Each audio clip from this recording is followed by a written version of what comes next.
I was invited last weekend. Since that time, there was no rest for me.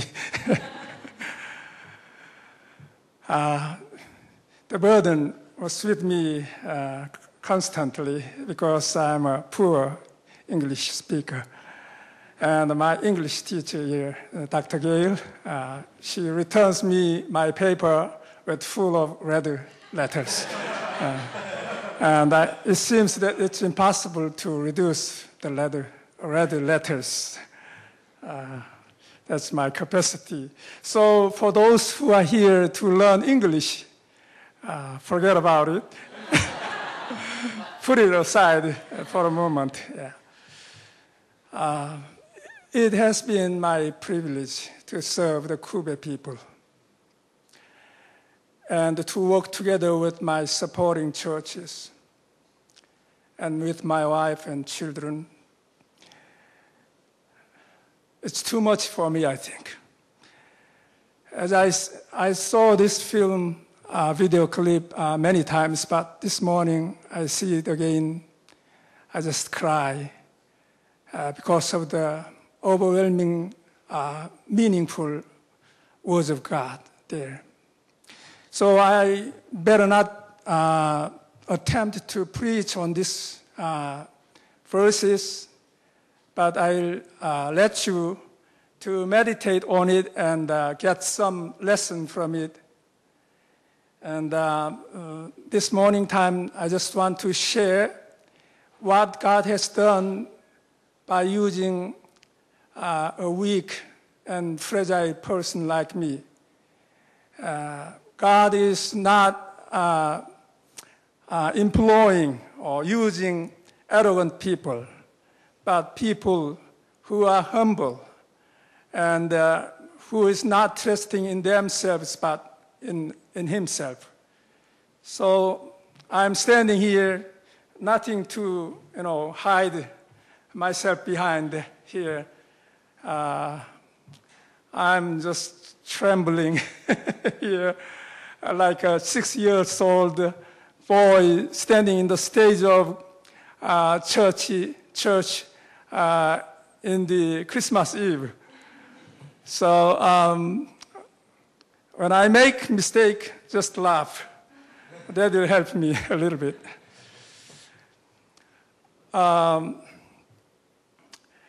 In the dedication celebration, we had many visitors, about 30 visitors from all around the universe. And a couple of people came from United States. They are Bob Thomas and his son. He started this project. When I went to that place, there was a house, a village house. He built it in a lot of agony because the people did not help him, willingly. And it took too long time, and finally he just paid for the works, and it was finished quickly in no time. So I was privileged by their hard work. We had more than Korean standard, wonderful village house there. Whenever I came back from long distance walking, I got sweat and dirty, but we had a wonderful shower there at the house. So that was a blessing. And he came back in about 20 years gap, and he told me that he has been struggling with this guilty feeling because he couldn't finish the translation project. He worked there for about 4 years. Then he left for a furlough, but his doctor didn't allow him to come back because of his health problem. So we paid for the house $3,000 US, but he sent me back $1,000 for supporting us. It is worth much more than that, but that was a grace. So he was one of the most exciting people who attended this celebration. And I was out of my mind. I mean, too busy, and I had no emotional confidence to think about what this means to me. Or so I didn't feel anything meaningful at that time. But as I, share what God has done using us like this again and again, I just learned to how much it is important for the local church and for the church try to evangelizing the world people.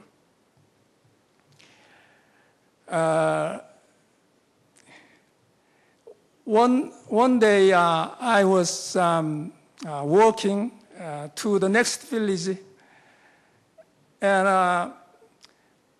I thought, what would I say if they asked me to speak for the congregation? And I was just doing rehearse. I was walking, and I forgot my wife is following after me for such a long time. And I looked back, and a lady was walking after me without speaking anything. It was muddy road, and it was raining, drizzling a little bit. And that was a moment I could find my wife very objectively. What a woman she is. And, men have some kind of desire, ambition. So they live with it. But women are just looking at her husband. Not all of those, but but my wife is a typical Korean lady. She has more talent than me, but she just bears with me and cheers me and works with me as a supporter. You saw this video clip just for 10 minutes, but it took 20 years for us to make. And not only us, but there are many people engaged in this work.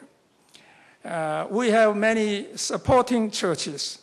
One of those churches in Seoul, they signed on a paper, we will support you for 15 years from now on. They sent us to the mission field, and they kept that promise. Even though there was new pastor came in the middle, but the church as a body kept that promise. And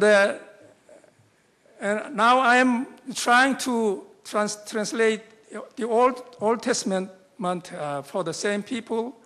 And there are about 5 ethnic groups sharing the border together with this group. And these languages are related to each other very closely, grammatically.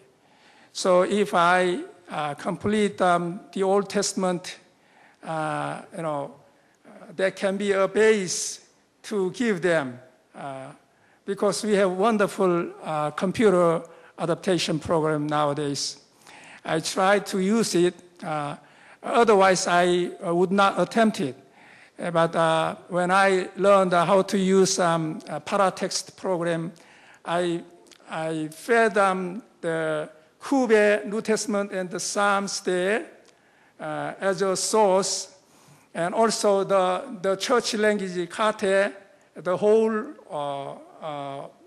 Bible there, and I commanded the program to make a first draft. And it made it in about 2 or 3 minutes. There was a first draft in Kube for the whole Bible. I could get the first draft for the whole Kube. Of course, I had the New Testament, the Psalms already there. It is amazing. So, wow, if this is the case, maybe I can try to help the group who have only New Testament. And also, I'm amazed at those supporters. They have been, some of those have been with us for those 20 years. It is very hard to understand them. If I'm here as a supporter, I would not be able to do so. It is very hard. And we do not write our prayer letters often because it looks like all the same. Just changing of some chapter name and numbers, that's all. Nothing new and nothing exciting. So we gave up to write our prayer letters in the middle, and nowadays we just write it once every year. At the end of the year, just to remind them we are still alive here in the same position. Keeping the same position is very important. God is working with us, So I say that this work is not just missionaries' work. This work belongs to the church, the world church. And this church, I think, has some the same kind of vision and supporting short-term missionaries and long-term missionaries as well. I think the most difficult thing that bothered me a lot during the ministry I had there for about 20 years. Firstly, all the villages are isolated. In the beginning stage of our ministry, I tried to visit each village as many times as I could do. But, I was getting lazy, or I have some other things to do, and my translation work is growing rapidly. So the time of sitting on the computer is getting longer and longer. So, but I had some kind of guilty feeling.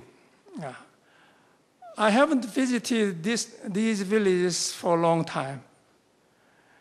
And also another thing is whenever they get together at night, they talk about worldly things. They talk about many different things, but most frequent stories they talk is story of spirits, evil spirits, many different kinds of spirits. And also they talk about the fighting broke out in their area, or they talk about some marriage problem, or many different things, and it doesn't help them at all. So one of my co-workers didn't allow his children to go out at night because he knows that what kind of stories they will listen or hear from adult people or their colleagues. And the mission is a sort of war to take the domain of using their language, using their time. So I thought it was almost impossible to beat this satanic scheme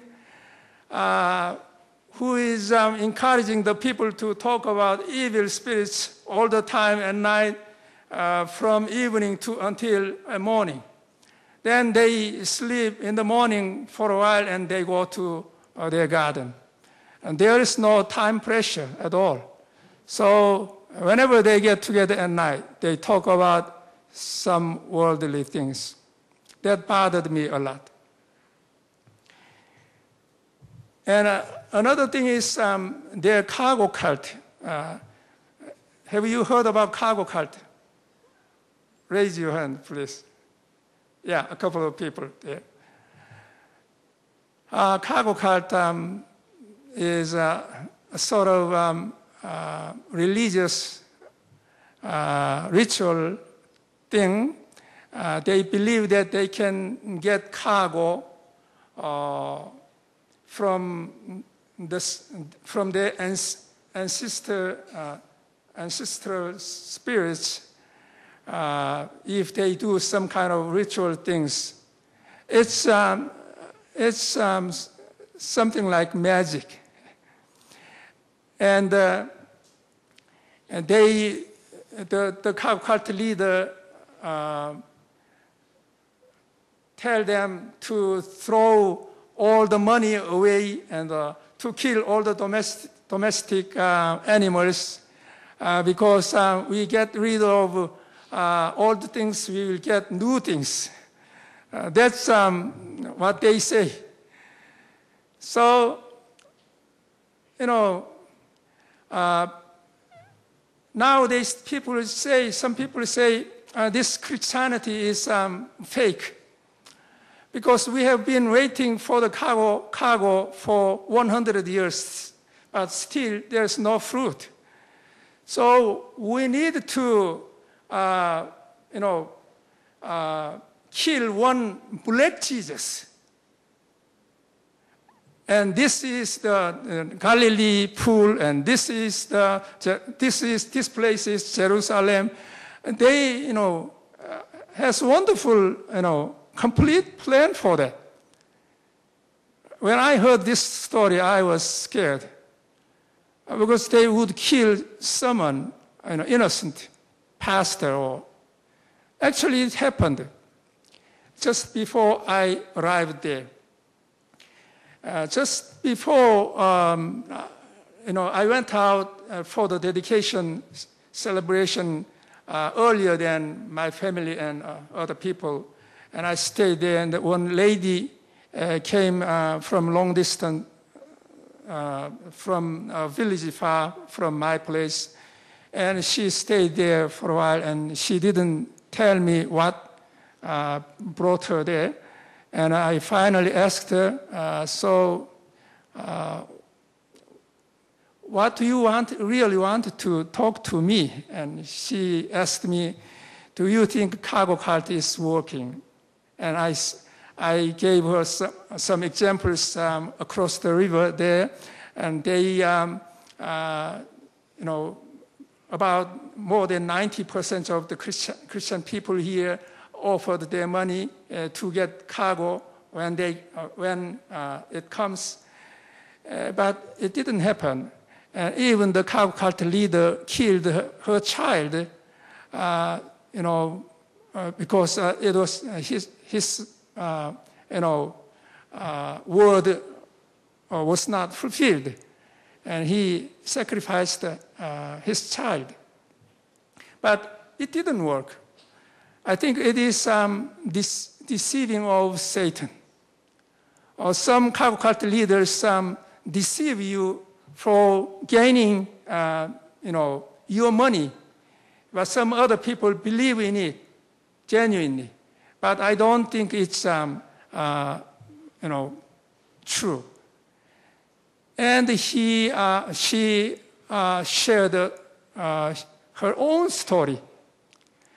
It was a shocking story because she's from the village.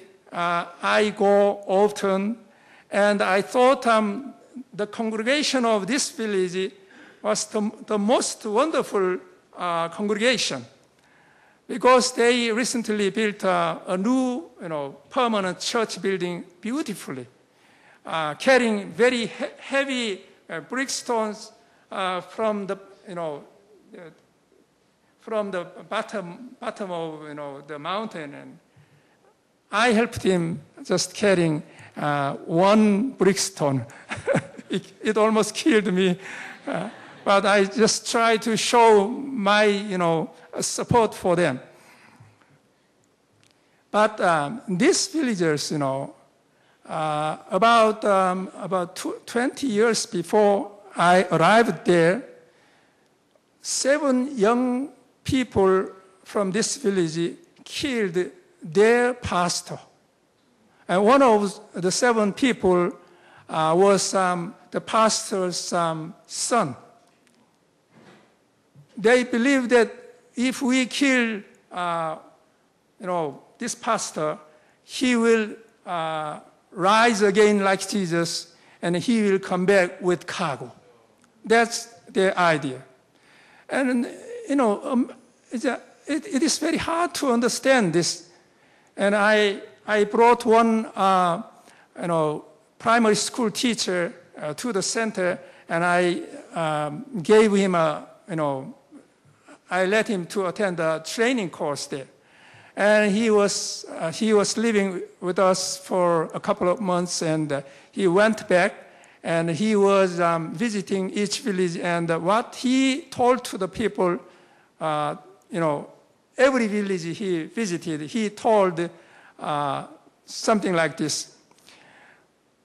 I lived together with this missionary, and you say they get this pig meat in the bush at night.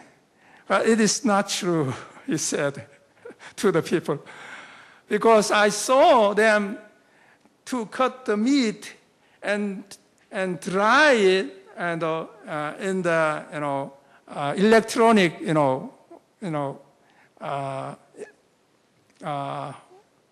instrument. How do you say? My English teacher. To dry it, and they bring it back to bring it here to the village, and they put it in the water. They soak it in the water for a while. Then it is getting soft. Then they cook it and they eat. That's what he said, to the people, every village he visited. And he asked me, but something I don't understand. Before foreign people came into this land, my grandfather found an iron axe in the bush. What does it mean? How he could get that axe from the bush? There was no foreigners came into this area. And that means it is very hard to, get rid of this cargo cult mentality for himself. So this is another big problem we have in Papua New Guinea. Not in our place, but in many different places in Papua New Guinea. We have this cargo cult, cargoism there. So, but now I have a little bit different feeling. We have about 2 or 3 months of rainy season every year. And I went out in the rainy season just to see the reality, and stayed there. And I could, we had only a couple of days of sun shining, and day and night it was pouring there. So during the rainy season, these people cannot do anything.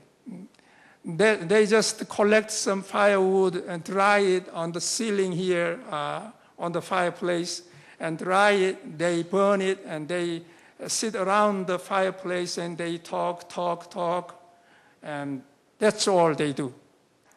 So, before I felt some kind of guilty feeling because I could not visit them more often. But now I feel, comfortable because they have the words with them. Imagine they don't have electric light in their houses, so they come out in the rainy day. They come out and sit on the balcony there or small stairway there. They read the Bible. Last year. I visited the place. I was wondering how they were doing with the given, Bible, and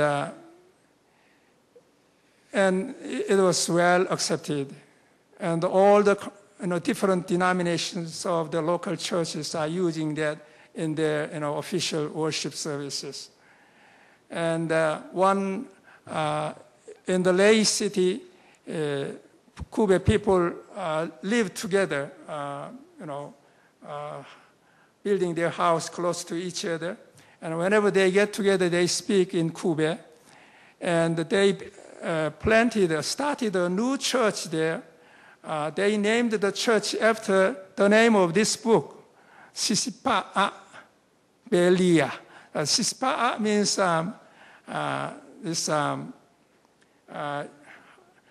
I'm short of English now. You tie a rope like this. How do you say? Nod. Promise, just like making nod. That's we used for the title of this book. New nodding, word, something like that. So they used this name for the new church there. And in this church, it is city area, but when they get together to worship God, they sing in Kube, they pray in Kube, they preach in Kube, they announce in Kube. Isn't it wonderful? So I'm encouraged very much. And also, I met elementary school teacher who teaches from preschool to grade 3. He worked for the elementary school for 2 years, but he couldn't get his pay for 2 years. But government and called him, and now you have your pay here, and come and take it. And he went to Lay City and got the payment, the money. And that was a big amount of money for him, actually. Because a lady can make only about 5,000 Korean won for working, whole week. So, and he was very happy, and he bought many of this, Kube New Testament for all of his students. His plan was to give this book to all of his students and to teach them how to read it. And when they leave for the further study, he will give it to them so that they can keep it with them. So, and also, I took some money from our supporting church to their called scholarship money, but the situation was not good enough to give this money to the school school masters or school teachers, because one school closed the door because the schoolmaster, misused the money. So whole year, the whole students just dropped down one grade. So that was the situation. So I was wondering, and I discussed about how we use this money with the church leaders there. And they said, why don't we do a Bible memorizing contest and use this money to prizing them. It should be come out of my head, but they suggested like that, and I was amazed to hear that. So we did that, and I chose 1 Corinthians chapter 13, which has many abstract nouns in every verses, and the church leaders were very concerned about that. This might be very difficult for the Sunday school children to memorize, and I had a great confidence in it. I thought they will do much better than you adult people. And it worked, They were very fluent to memorize that, and many parents were challenged by their children. So that's all about it. I think our time is limited, so I better stop here unless you have a question. So what I mean is, it's not much about the missionary, but God is using us, the church, as His instrument, and we helping each other as a team. We evangelize the people. It is amazing. This Bible, Israel people out there, there were many wars broke out in the history, and it is impossible to keep, all of these books, based on the will of human beings. But God preserved these words in the history.